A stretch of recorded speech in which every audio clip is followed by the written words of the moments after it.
Hello, everybody. This is Mike Hengehold, and I'm here with Doug Johnson. You know us from our regular events. So far this year, the markets have seen quite a bit of volatility, most recently slipping into correction territory for the S&P 500 and a little bit more than that for the NASDAQ at its lows so far. Now, most of that movement, we believe, has been caused by concerns about inflation and steps that the Federal Reserve might take, but certainly front and center in the news lately has been Russia's actions. And as we regularly say when we conclude our webinars, if news breaks, we will, we'll be here to talk about what we're doing, how it might impact our portfolios. So obviously now we do have a full-scale shooting war going on, and Putin has indicated that he intends to keep this up in order to demilitarize Ukraine and replace its leaders with people who are more friendly to Russia. Now, one of the things that we know about markets is that they're Machiavellian in nature. They don't really care that much about a military conflict and the human tragedy that might be associated with it. Markets do, however, tend to care about the economic spillover that comes from these types of events. And so when we look at what's happening in the Ukraine, there are obviously some very immediate concerns. These primarily flow from some commodity prices, energy and wheat, for example. Russia is, I think, the world's leading exporter in those two areas. And that's going to make it difficult for the EU to stand up and really stand behind the maximum potential in the types of things that might be used the sanctions that might be used to push back against Russia. There's the potential for more supply chain issues. There's concerns about how China may react, especially as it potentially relates to Hong Kong. So markets are concerned why that spillover may be. Financial market disruption. The president today in a press conference announced a series of sanctions that will be being levied against Russia in an effort to essentially cripple them financially, and the expectation is to push them into recession. Fortunately for the rest of the world, Russia, I think their economy only makes up less than 2% of global GDP. So whether or not they're doing well is not really going to have a big impact on the rest of the world, other than the potential impact, as we said, on commodity prices, which of course is one of the big concerns dealing with inflation, which Doug has spoken about at length on previous calls, and we've written about, because inflation then leads into the actions that the Federal Reserve needs to take in managing its responsibilities. So, as I said again, the president outlined today a series of sanctions that would be imposed, most notably, and Doug is going to speak to this, I think, a little bit, but most notably, the SWIFT banking system, which is an international payments system. The speculation is that Russia would be kicked out of that, and they were not. So some of the strongest sanctions are not being levied. Also, some issues around energy are not being levied. So really, so that's kind of where we stand. Is things are at the very beginning. There are a lot of uncertainties, and we are in a situation with the portfolios where we have already taken two very specific steps to reduce risk before these events began to occur. So we'll talk about that a little bit and how we're interpreting these events and how they may relate to some of the actions we were anticipating with regard to what the Fed is up to. Before we get sidetracked, there's two things I did want to mention just as a planning opportunity, because that's my biggest role here is to sort of represent on the planning side. That anytime markets do go into difficult periods, there are two things that we always look at doing. The first is for clients who are in RMD status, those who are required to take distributions from their IRAs. When the markets are depressed, that is a good time to do that because you can get more equity out of your IRA at a lower tax cost than if you do it when prices are high. Along those same lines would be Roth conversions. So anybody who has a history of doing Roth conversions or would like to explore that as a possibility, again, same thing, when prices are down, you can get more shares of company XYZ out of your IRA at a lower price. So when we combine that with the fact that a lot of the tax increases that we feared last year haven't happened yet, those may create a good combination of facts to move forward with that type of planning. And so certainly if you have any interest in that, reach out to your advisor for more details and to help make a decision whether you want to move forward. So with all that said, sort of to outline where we are, Doug, do you want to jump in here and talk a little bit about what we've seen in the markets recently? And yeah, I mean, it was quite a day today. I think, when we made the decision to hold this webinar this morning, I think we probably thought we were going to be, discussing a different market climate, at least for today. And, there's always a danger in, reading too much from a single day, but there was certainly a pretty big intraday reversal on this move. And I think if you would have asked folks yesterday or even last night in the middle of the night, if the market would finish, up the way it did, I don't think most people would have accepted that. But it's a good reminder that markets will do things that are sometimes unpredictable. But it's important not to, I guess, take too short a time frame and try to extrapolate that into a longer term strategy, so to speak. But you mentioned earlier the fact that historically these type of conflicts surprisingly haven't necessarily led to big moves in markets. And here's a list of some major market events going back to, I believe, 1950. The dates on this are not in order. And then you can see the Twin Towers attack obviously didn't happen in 2011. It was 2001, so that's a typo. But it lists this broken out by not only single day moves, but then also total drawdown in this column. But more importantly, you have days to what would be a bottom, and then days to recover back to where the original sell-off came from. And there's a lot of geopolitical events on here. Very much, I guess you could say, war related.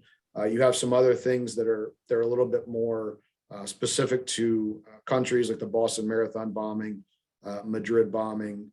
You've got the Munich Olympics here, things like that. But the takeaway is, if you look down here at the gray box, the average one-day move is a little over 1%. And in a normal market environment, that grabs people's attention. But quite frankly, in the volatility that we've seen recently and some of the moves that we've had, that's not really a big number, so to speak. And quite frankly, when they update this chart, the day one move for the Russia invading Ukraine is going to be all the way down here at the bottom, as the S&P finished.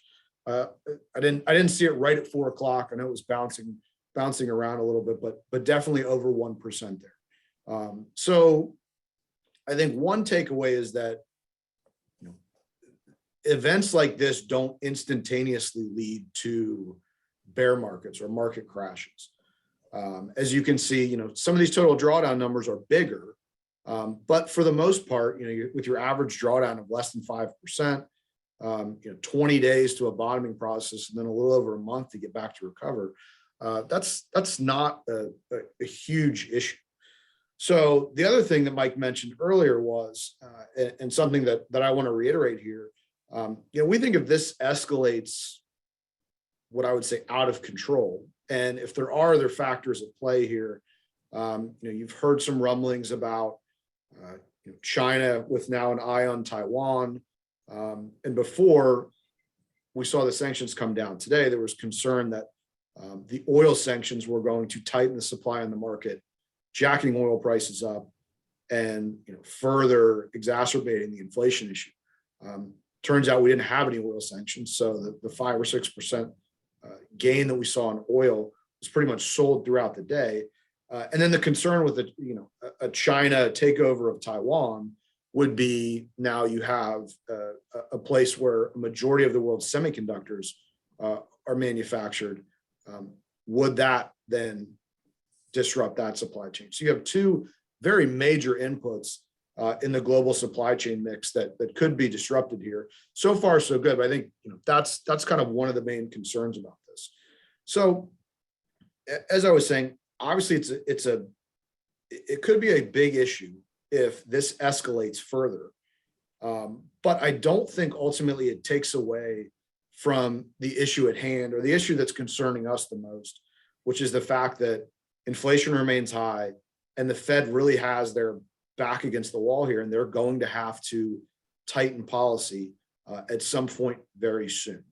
And I think a majority of the volatility that we've seen has been related to that. Now, if you want to look at just today and think, okay, how did we get such a reversal from a single day? And here's where, historically, this type of scenario that I'm going to go through wouldn't even be, considered. But you have to remember, the Fed now has been the dominating factor in the market for the better part of 10 years.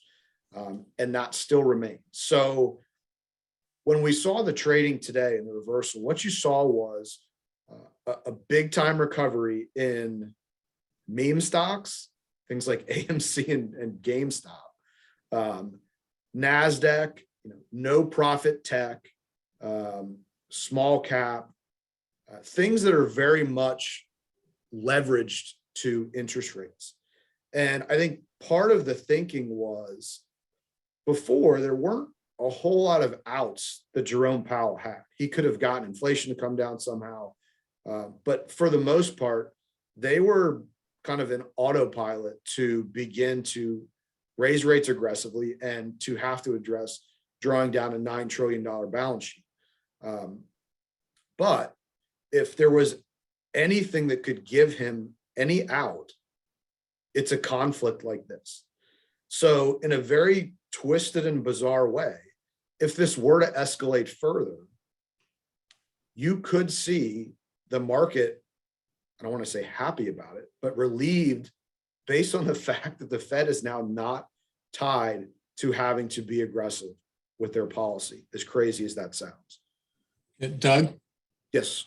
So along those lines, in our last call, we talked about the potential for larger interest rate increases right off the bat in what futures were discounting.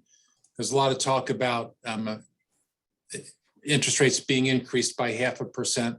This now walks that back to a large extent, maybe to only 25 basis points or 0.25%. And also the point that you're making when you talk about meme stocks and no profit tech stocks, just to sort of translate that for everybody, the more aggressive companies are more valuable in traditional valuation models when interest rates are low. The talk was all about interest rates going up, driving the value of those stocks lower. One of the reasons that the NASDAQ was getting hit the hardest. Today, in the flight to quality, we saw money fleeing into bonds. So in the old teeter-totter method, any commodity, when there's demand, the price goes up. In this case, then interest rates go down. So as interest rates declined, we saw a surge in these types of stocks again, almost as though it was scripted. And I guess the question is, when we get back, when we get over sort of the shock portion of this and we get back to the regular scenario, there's really nothing that's changed the overall trend. No, Would you no, agree? I would 100% agree. And again, if you want to think about it in a very bizarre way, and when we talked a little bit about this morning internally, next week you could have an announcement that the Russian troops have left the country, or there's a ceasefire, or something's happened to de-escalate the situation or resolve it. And naturally, you would think the initial reaction from the market, which in pockets is kind of, I don't want to say completely oversold, but oversold in some areas where you would expect some kind of reflective bounce. And if you get a good headline like that, I think that you could see some kind of rally, precipitating from that. But I think that would be somewhat short-lived, because then again, the Fed is right back on the table. And I don't know if this pulls enough away from the situation that they're in, having to do that. And you can see the chart that I've got here on the screen. So back in November, when we were kind of still in the, hey, inflation's transitory camp, you almost had no expectation of a 50 basis point rate hike at the March meeting. And then all of a sudden you got higher inflation numbers, and then you got a really high inflation print. You got a really high PPI print, which is producer inflation. And all of a sudden everyone realized, okay, inflation's an issue. So you almost got up to a 100% chance, based on market expectations, for a 50 basis point rate hike at the March meeting. That has almost come back down all the way to zero. And a lot of that drawdown has started on the backs of the beginning of talks about Russia invading Ukraine. And here we are with that. So, seeing a different way, this is the expectation of the number of rate hikes for 2022. So again, you go back to November, the market was only expecting about 2 rate hikes. And then all of a sudden that number started moving up. And as these started going up, you started to see the high revenue, low quality growth start to roll over. And now here we are, we've peaked a little bit. Ever since this has started, this is coming back down. And now you've lost essentially one rate hike this year from the top of that. So I think that's an important point here. And as we look at the rally today, I'll be interested to see what the internal statistics look like on a rally like this, whether it was a lot of short covering, things like that, whether there was real volume behind it. And again, what I'm about to say is not insinuating that we are in or about to go into a bear market, but usually you don't see 7% intraday reversals in bull markets. That type of volatility is almost exclusively seen in the middle of bear markets, or in the middle of significant corrections, so to speak. So I think that's an important thing to remember here, because as we look at our portfolio positioning, and as Mike mentioned, not a lot has changed in terms of our thinking. We've kind of positioned for a higher rate, higher inflation environment, with the understanding that we have to take the Fed at their word. And the market may believe that they're going to back off this, but we're not convinced that they have the fortitude to just go ahead and say, listen, we know we have a mandate of full employment, which we're at pretty much based on the statistics that they pay attention to, and price stability, which is all inflation, which they don't have. And then there's the kind of rumored third mandate of make sure the S&P 500 doesn't fall apart. And if they go into this and they say, you know what, there's geopolitical risk here, we can't raise rates, and all of a sudden inflation continues to go up, they're basically making a very direct observation that we care more about the market than we do inflation. And that is a big problem, I think, if they go ahead and do that. So we just had a question come in that I wanted to address right now. So really talking about the FANG stocks, would it be worth taking a look at those right now? So I think in terms of the growth area, and we've talked a lot about, reducing kind of lower quality growth in the portfolio. I think, that the larger like mega cap growth companies that do produce a lot of cash, I think there are some probably opportunities there at some point. I think they're still going to be challenged by a rate hike environment. And the other thing to remember is, they represent large portions of passive indexes. So if you do get into a risk-off environment where people are liquidating portfolios or reducing risk, those are going to be disproportionately sold. If somebody sells one share or $1 of SPY or IVV or any of the S&P 500 stocks, 10, 15, 20 cents of that is going to be liquidated through the FANG names indirectly because of the way the indexes are constituted. So yes, if we're looking at the whole growth universe, I think there will come a time when, growth truly kind of bottoms out here, that will probably be the area that will be more favorable than some of this low quality, no profit growth. But I'm not 100% sure that we're there quite yet. So one conversation topic that has been a very hot topic has been bonds versus stocks. And, really the question's been asking, why do we own bonds if we know rates are going? Well, one of the things that we talk about a lot is, you own bonds for various reasons. And one of those is safety against equity volatility. And at the beginning of the year, the challenge was that you had rates moving higher while you also had the market selling off. So that insulation wasn't quite there yet. But as this has picked up and you've had the risk factors really ratchet up, you can see here on this chart, this is the past 2 weeks total return performance of all of the fixed income holdings that we own in our tactical portfolios versus the S&P 500. And you can see this gap here with the market almost down 8%. And even with 4 out of the 5 of our fixed income vehicles negative, they're only down 1%. So we want to make sure that people are understanding that you hold bonds for times like this to dampen the volatility in the portfolio. It's not necessarily a bond versus cash conversation. It's more of a bond versus equity risk conversation. And ultimately, this differential between equities and fixed income will, that buffer at some point will be then put back into risk assets when, we take a look and we say, okay, what we were worried about before all of a sudden is no longer an issue.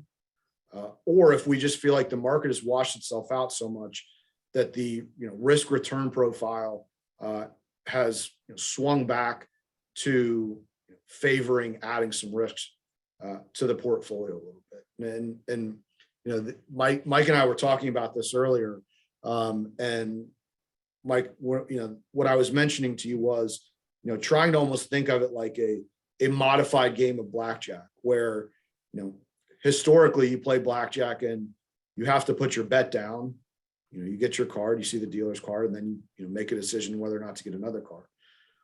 But what if you could play this game called investing, where you got to see your cards and then you got to see the dealer's card and then you could bet? If you did that on a single hand, yes, statistically there's a chance that you could lose. But let's say you've got really good cards and from a probability standpoint, everything is telling you to increase your bet as much as you feel comfortable with. Yes, you could lose that single hand, but if you're able to play that way and you play it by the probabilities, if you sat there all night, there's an extremely low chance that you're going to walk away from that table having lost money. And I think when we think about tactical adjustments, it's really the same way. We're looking for opportunities to increase or decrease our bets and portfolios based on what we're seeing in the market. And we're never gonna go all in. We're never gonna go all out because we think those bets are just too extreme. But when we can adjust the bet according to the conditions that we're seeing in the market, we think that over time that's going to be the best way to ultimately handle situations like this when we get into some excess volatility. And Mike, you kind of framed it a different way when we spoke earlier, but I think the way that you put it is certainly worth sharing.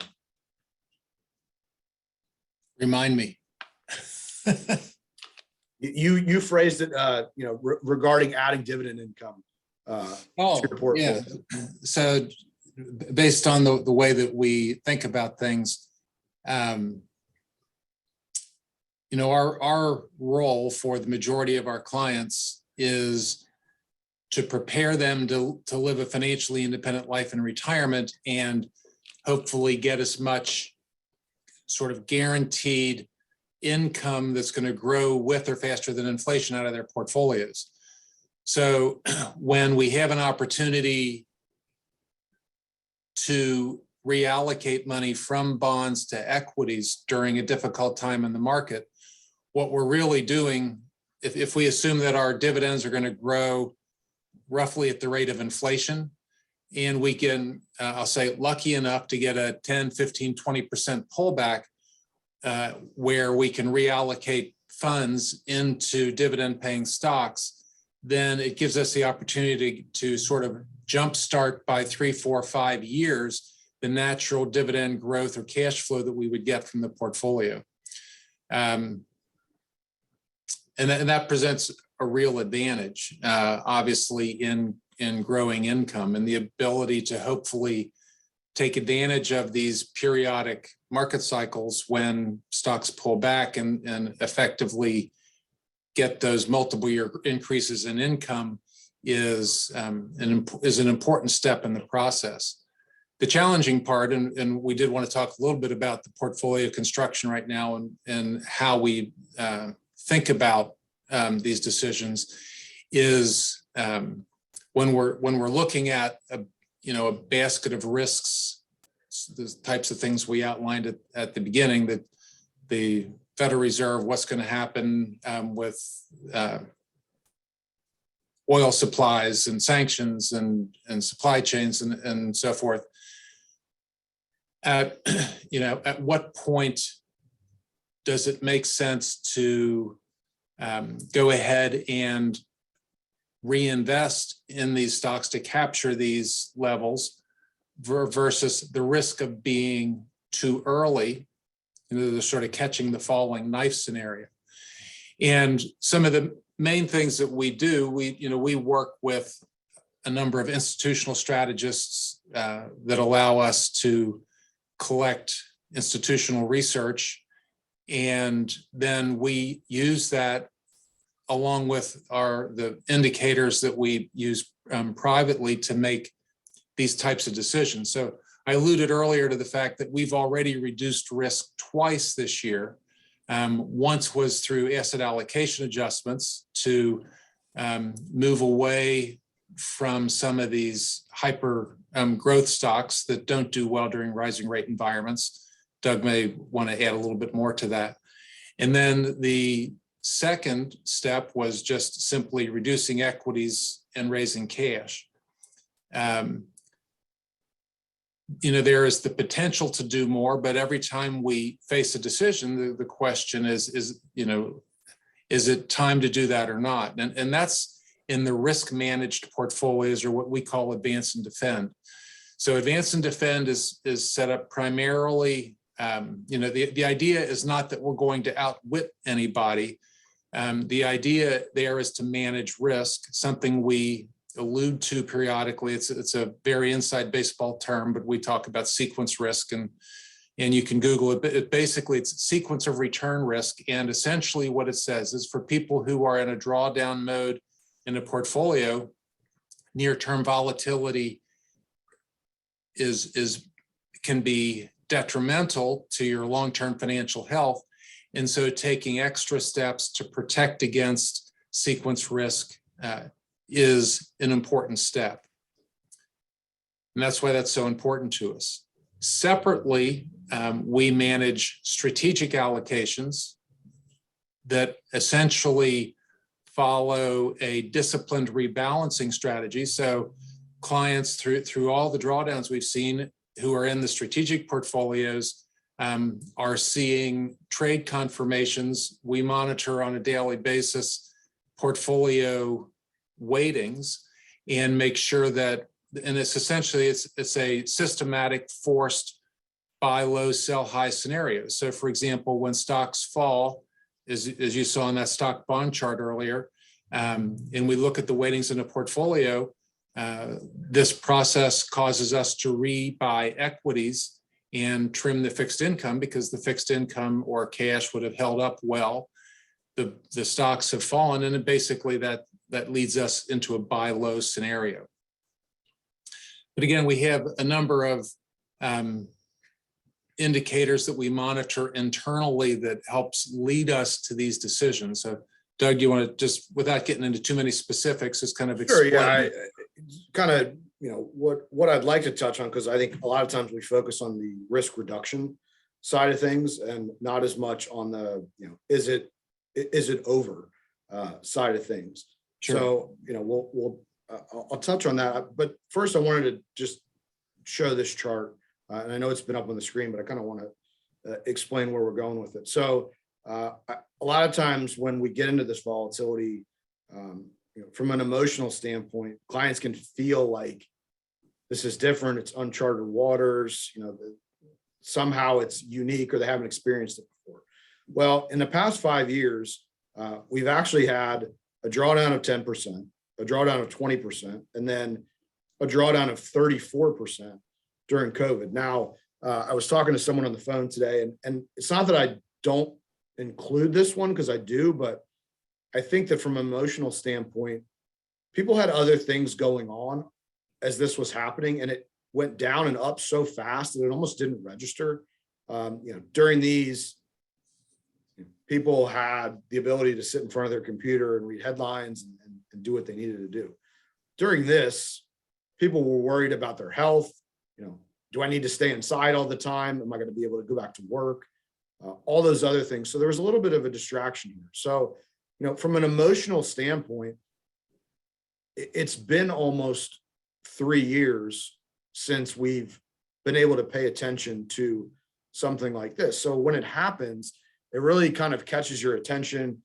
Sometimes it can take your breath away a little bit when you look at your statement, or, a lot of people who, whether they admit it or not, they're checking their account balances every day, sometimes every hour, which is extremely unhealthy, but I'll only say that once. But you get the point. So, when we look at it in terms of things that we've experienced in the past 5 years, we're just at that 10% level. So it's certainly not something that's out of the ordinary, unique. And in fact, it's kind of normal in the long history of markets. Now, as we try to pay attention to the type of indicators that would say, okay, we're starting to get into a bottoming out process. It's probably time to go ahead and put some money back to work. And we did a lot of research and work on this side of the equation after the COVID bottom, because as we were kind of going through all the things that we pay attention to, we noticed that there kind of was this bifurcation of, bear markets during recessions and then bear markets outside of recessions. And the bear markets during recessions were very long, grinding. They didn't have these massive reversals. There were some kind of like bear market rallies during it, but on the average, they lasted 12 to 18 months, and they just grinded people down. Whereas the kind of corrections, or if you even want to call them bear markets outside of recessions, they were very quick to recover. And as we looked at those two scenarios, we thought, all right, do we need to think about bear market recoveries outside of recessions differently to make sure that we're not kind of late to the game, so to speak? So as we go through this and we're paying attention to these things daily, here are the two of the things, of the many things that we look at. to kind of assess where we are in terms of a bottoming out process. So this chart shows a running total of the percentage of stocks in the S&P 500 that are trading above their 200-day moving average. And 200-day moving average is exactly what it sounds like. It's just all the prices of the past 200 days charted out on a line. And from I guess health of the stock market perspective, when you have a stock trading above its 200-day moving average, that is in kind of an uptrend or in kind of a good position. But when the price moves below the 200-day moving average, that's showing some stress. Now, on an individual basis, that's maybe not going to tell you a whole lot, but if you aggregate that over an entire index, it can give you a lot of information about getting to the point where selling is exhausted and the market is just kind of quote unquote washed itself out.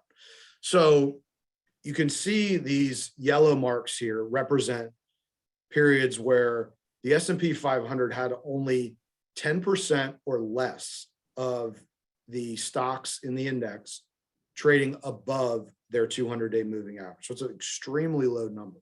And what you see is that a lot of these levels conveniently correspond with bottoming levels of major drawdowns that we've seen. So you've got 2002, the end of the tech bubble. You have 2009, which is the bottom of the great financial crisis. You have 2011-12, which was the European debt crisis. You have 2019, which was the kind of initial sell-off from the Fed ending their, or actually having to end their rate hike cycle. And then here is the bottom from COVID. So you can see that some of these recover very quickly. Others, chop around a little bit. I know this doesn't look like it's very long on this chart, but it's almost a 4-month time frame. And you can see that as the levels begin to approach here, the probability of putting money back to work and having it be successful 6 to 12 months down the road increases pretty substantially. So where are we right now in that process? So as of, I guess, yesterday's close, we're still only at about 37%, the stocks in the S&P 500 trading above their 200-day moving average. So ultimately, we wouldn't like to see the numbers down here because that means the market's continuing to go down. But in terms of looking to really aggressively put money back to work, if we saw things start trading down here, we would definitely be inclined to do so. I'll be interested to see what this is tomorrow, as we got a pretty big move up today. And then a lot of people are familiar with the VIX, which is simply the volatility level. This top chart here represents the VIX level, and then the bottom chart here represents the S&P 500. So again, when we see VIX spike up, it's usually correlated with a market that is selling off. And VIX spikes that approach or exceed 40 have historically coincided with marketing bottoming processes. You've had a few that have stayed above 40 for a while, but as you can see, when they spike up quickly, it usually comes down very quickly as well. So these arrows correspond. Again, you have a VIX level that spikes above 40. Here you can see a kind of market bottom here in this process. And oh, by the way, if we put the other chart up, you'd also see that yellow line where we see that stocks above the 200-day moving average at very low levels. Same thing here, 2016, and then finally here in the COVID bottom, we could see a big spike there. So there's other things that we pay attention to, but I wanted to give clients kind of a little bit of insight into how we think about that on a whole from a tactical perspective. And then, granted, if there's any major shifts in kind of our investment thesis, then we will have to certainly consider changing the portfolio allocation from that standpoint. Now, what would that mean right now?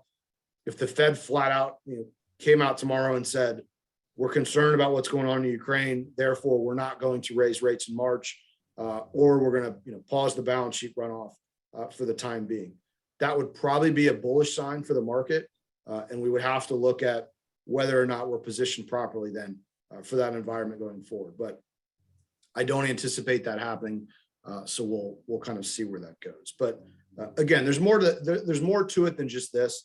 but I wanted to give clients, some idea of what we would pay attention to in terms of thinking about when this quote unquote might be over. And for now, I think we're still kind of straddling that line between getting close to what we would see as a washout, or getting close to saying, okay, you know what, we've got to reduce risk a little bit more based on the conditions.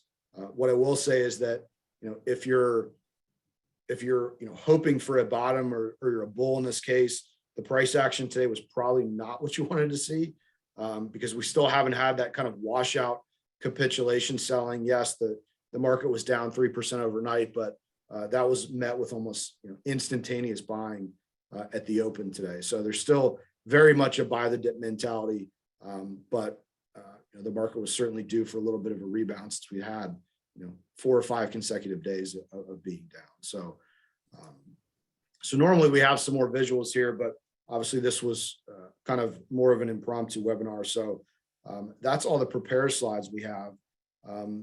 I'll kind of take a pause right now, and if you have questions, please send those through, and we can make sure we get those answered for you. Mike, here's one that came in, and I seem to always get this question, and I'll probably answer it the same way. What do we think of cryptocurrencies in an environment like this? Well, again, cryptocurrencies, I think, are still a very speculative asset, and I think they're proving as much through this environment. You've had them selling off pretty substantially along with the market. Now, granted, there was a reversal today with the market, but I think the idea that they are inflation hedges or some kind of protection against market volatility, I just don't see that as a viable solution. So if you're going to actively allocate money to cryptocurrency, please be mindful that it's still a strategy that you need to be very risk averse to, at least in my opinion. And then we have had one more question come in here. Let me pull this up. So what are our thoughts on oil stocks specifically? So in the pre-market, they look like they would see a little bounce and they sold off. Is it tied to interest rates, or has oil, is $100 oil already been priced in? So I'm gonna give my priced in, soapbox speech right now, but this invasion was supposedly priced in, but the market swung 7% intraday today. So apparently it was not priced in, or at least it was not priced in correctly. So with that said, energy stocks have certainly performed well. And I think, what we saw today was a concern over further supply disruption in the oil market. And the sanctions to the energy space in the Russian market were avoided today. So that was I think a little bit of a relief.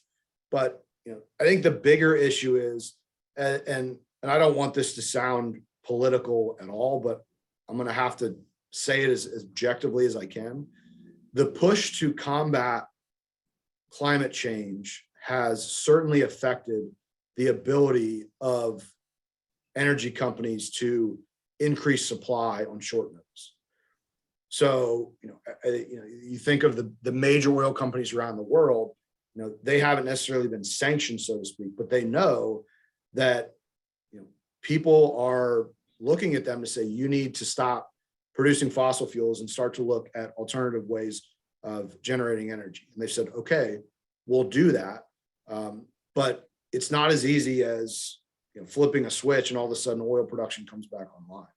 So I think one of the issues is that we still have a little bit of an imbalance here.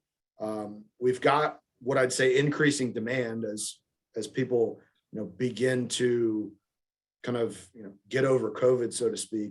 But then you also have a decrease in supply with kind of the change in philosophy that we've seen from fossil fuels to more alternative energy sources. So I think that is a problem that will remain over the long term. But this is certainly a relief for the short term in terms of they're not doing those sanctions. But I've seen many comparisons on a relative basis that show that energy still remains one of the cheaper areas of the market related to some of the more expensive sectors. So there's probably still an opportunity there, especially if inflation stays high. But it wouldn't shock me to see that some of those names pull back if we saw oil come down from where it is today. And I think that's completely possible over the next few weeks.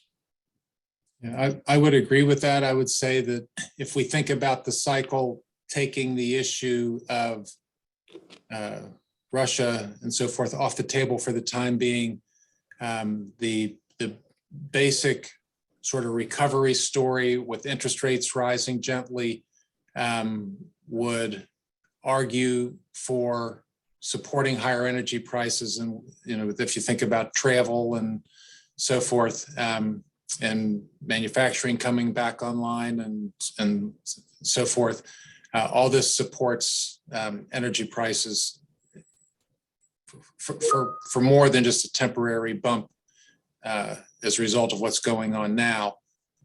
Obviously, if somehow oil sanctions do get into the mix, that's only going to underscore that.